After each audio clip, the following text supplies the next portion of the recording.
Hey guys, so I'm going to try real quick to break down what I learned from Oren Klaff and his interview with Brian Rose on London Real about pitching. So I love that he touches on the science of our brain, because that's stuff that I have also learned about, and it's super fascinating once you get this stuff into your head and helps you understand people and everything in general. So think about it this way. So we got 3 levels. We've got our brain stem, which we all like to call, either he calls it the crocodile brain, or we can call it the lizard brain. Another of my tribe, we call it the critter brain. That was the first to develop. And then we got our midbrain, and then we go to our prefrontal cortex, and that's where all that logical, creative, conscious thinking happens. So everything gets processed at these levels. Think about it. If we had to process everything at all times, every day, that's overload. We just can't do it. So our brainstem, that lizard brain, that's the one that is just, once it becomes familiar with something, it knows it's there, it knows you're safe, it knows you're okay. You don't have to pay attention to that. You can just keep going on about your biz. So this is where it comes in, like, okay, so when you're trying to pitch to someone, you got to get their attention. If you're boring, or you're familiar, or they already know like what you're trying to talk about, they're not going to be interested. They're going to want to ignore you. Bye. This is also the part of your brain that's like super basic survival mode, and we need this. And like, came about when we were just about like, oh, watch out for the tiger, or don't get eaten, find shelter, mate, reproduce.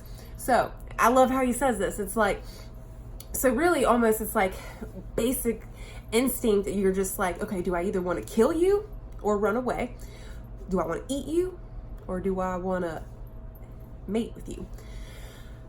Okay, so first it's got to get through that level, and you want to intrigue them. You want it to be novel, get their attention. All right, next you get to the midbrain. This is where you process social interactions, relationships. So you think about your mom, your dad, your brother, your sister, the cop, the judge, the delivery guy, the stranger on the street, the homeless person, whatever. All these people, everyone in your life, we hold different statuses to them. You're going to listen to the cop and stop and do what they say, but the random person on the street or whatever, you're not going to listen to them. You're going to be like, get the F out of my face. You know what I mean? So we're all having like different statuses and relationships with people. Okay. Then we get to that prefrontal cortex, where all the conscious thinking, logical processing, creativity, everything. You want to get there. Once you're there, that's cool. And so you intrigue them with your novel idea, you get through, and then what's next?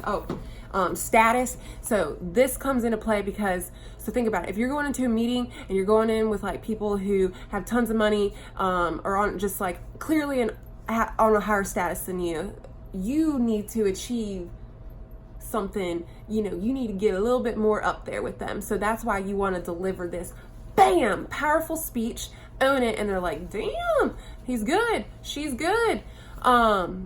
And then this is cool, like people don't think about this. You're gonna flip the script and turn it on them and be like, okay, but why should I work with you?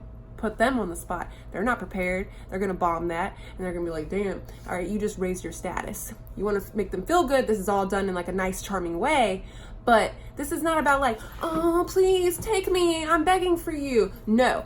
I'm awesome, I can help you, and we can work together. Can we actually work together? Do I want to work with you just as much as you want to work with me? We got to love each other. We got to have a powerful relationship here.